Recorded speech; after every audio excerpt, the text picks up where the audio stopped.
धोखा। ये कहानी एक ऐसे दर्द को बयान करती है जिसे प्यार में धोखा और सिर्फ धोखा ही मिला। रिश्तों के नाम पर सब बेवफा ही मिला। ये कहानी सबिता की है। छोटे से गांव में अपने मजदूर माँ बाप के साथ रहती थी। 9 भाई बहन, भाई में वह सबसे बड़ी थी। माँ बाप खेतों में मजदूरी करते और वह घर में रहकर चूल्हा चौका करती थी। साथ ही साथ वह बहन भाई का देख रेख करती थी। साधारण सी दिखने वाली सबिता कामकाज करने में काफी निपुण थी। उसके गुणों की चर्चा आसपास के लोग करते थे। पढ़ने की इच्छा थी पर माँ बाप ने उसे पढ़ाया नहीं था। एक दिन जब वह सुबह को घर में खाना बना रही थी, तभी उसके माँ बाप घर पर आए। ये देख सबिता को आश्चर्य हुआ, क्योंकि अभी अभी तो उसके माँ बाप खेत पर काम करने गए ही थे। फिर इतनी जल्दी क्यों आए? उसने झट आगे बढ़कर माँ से पूछा, माँ इतनी जल्दी क्यों आ गई? माँ ने बोली, बेटी तुम्हारे लिए जमींदार जी ने एक अच्छा काम दिलाया है, जिसमें हमें पैसे भी मिलेंगे और तुम्हें शहर में रहने को मिलेगा। अच्छा कपड़ा, अच्छा खाना और गाड़ी में भी घूमने को मिलेगा। ये सुनकर सबिता रोने लगी, बोली नहीं नहीं माँ, मुझे शहर को नहीं जाना है। मुझे तुम्हारे बापू और भाई बहन के साथ इसी गांव में रहना है। ये सुन सबिता का बाप गुस्सा हो गया और बोला, तुम्हें हर हाल में शहर को जाना है? जमींदार जी ने हमें पहले ही पैसा दे दिया है, इतना बढ़िया काम दिलाया है और तुम इसके लिए मना कर रही है। चुपचाप अपना कपड़ा बांध और मेरे साथ चल। जल्दी कर, मैं बाहर खड़ा हूं, बस निकल जाएगी। ये कहते हुए सबिता का बाप बाहर खड़ा हो गया। सबिता छोटी सी गठरी लेकर बाहर आई और रोते हुए अपने बाप के पीछे चलने लगी। माँ भाई बहन सब पीछे से देख रहे थे और सबिता धीरे धीरे अपना कदम आगे को बढ़ा रही थी। इतने में उसके बापू ने आवाज लगाया, चल जल्दी कर, बस छूट जाएगी। बस आ गई। उसमें से एक अधेड़ उम्र का आदमी उतरा, जिसके हाथ में सबिता के बाप ने सबिता का हाथ पकड़ा दिया और बोला, लो अपनी अमानत को पकड़ो। वह आदमी सबिता को लेकर शहर वाले बस में चढ़ गया। सबिता शहर को पहुंची तो शहर को देख उसकी आंखें चकाचौंध हो गए। इतने देर में एक गाड़ी आई, उसमें एक अधेड़ उम्र की महिला बैठी हुई थी जो काफी अच्छे घर से मालूम हो रही थी। उसने सबिता को अपने पास बुलाया। उस आदमी के इशारा करने पर सबिता उस औरत के पास चली गई। उस औरत के पैर छुए और उसके सामने खड़ी हो गई। सबिता ने सोचा, शायद मुझे इसी औरत के यहाँ काम करना है। औरत ने सबिता को गाड़ी में बैठने को कहकर उस आदमी से बातचीत करने लगी।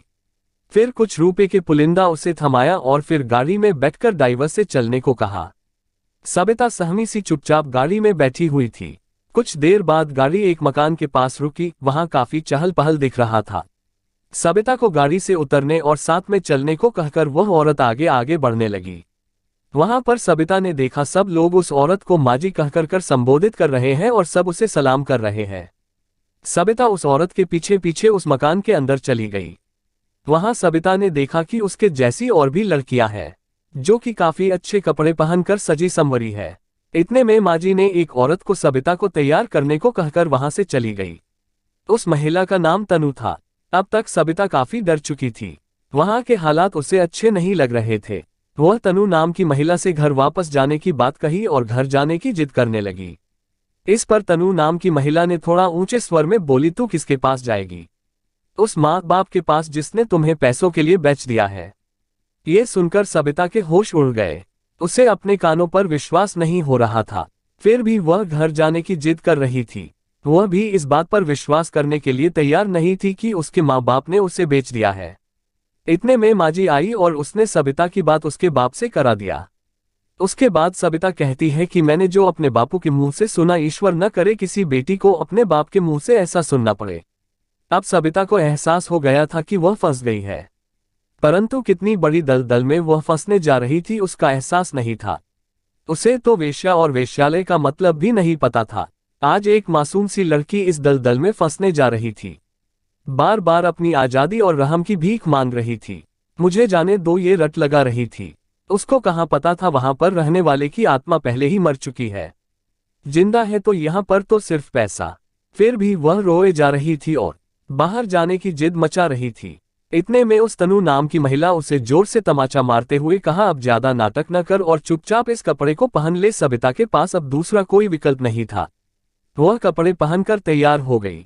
वह अभी 14 साल की हुई थी और शुरू हो गया जिंदगी का दूसरा सफर, जिसमें उसके लिए आंसू के अलावा कुछ भी नहीं था। लेकिन सबिता आज भी कहती है, जो दर्द उसके माँ बाप ने दिया उस दर्द को वह कभी भुला ना पाए, क्योंकि वह दर्द कितने और दर्द को जन्म देने वाला था। उस दिन के बाद उसके जीवन में कभी खुशी ने दस्तक नहीं दिया। हर दिन तैयार होना और मर्दों के बीच परोसे जाना उसकी जिंदगी की कहानी बन गई। कई बार वह भागने की कोशिश भी की, पर हर बार नाकाम रही। इस तरह की जिंदगी गुजारते हुए 2 साल बीत गया था। एक दिन सबिता को पता चला कि वह मां बनने वाली है। पता नहीं क्यों वह एक नए रिश्ते में बंधना चाहती थी जिसे मां कहते हैं। वह नहीं जानती थी कि इस बच्चे का पिता कौन है, फिर भी वह इस बच्चे को लाना चाहती थी। शायद अपने जीवन के खालीपन को भरना चाहती थी। पर सबिता को क्या मालूम कि कोठे को चलाने वाली महिला जिसे माजी कहते हैं वह ऐसा होने नहीं देगी। सबिता ज्यादा कुछ सपना देख पाती इससे पहले माजी नाम की महिला आई और सबिता के मुंह में जबरदस्ती दवा खिलाते हुए कहा, मैंने तुम्हें बच्चे पैदा करने और रिश्ते बनाने के लिए नहीं रखा है, बल्कि पैसे कमाने के लिए रखा है। चुपचाप सिर्फ मर्दों को खुश करो और पैसा कमाओ। यह मां बनने सपना छोड़ दो। सबिता कहती है, इस तरह करके 16-17 या ठीक से शायद मुझे याद भी नहीं है कि कितनी बार मैं मां बनी और कितनी बार मेरा गर्भपात कराया गया।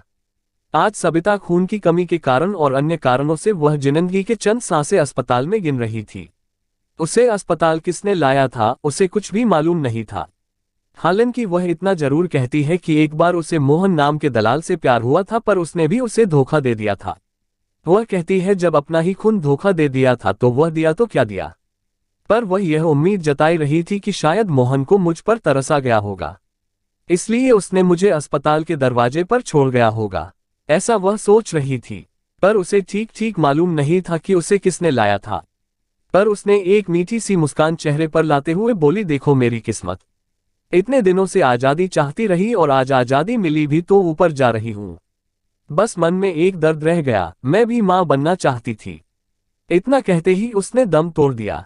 शायद इतना कहने के लिए ही उसने अपने प्राण को रोक रखा था। आज उसके चेहरे पर सुकून दिख रहा था, आंखों में दर्द और प्रश्न दिख रहा था। दर्द था अपने अजन्मे बच्चे के लिए, सपना आंखों में दम तोड़ रहा था मां बनने का।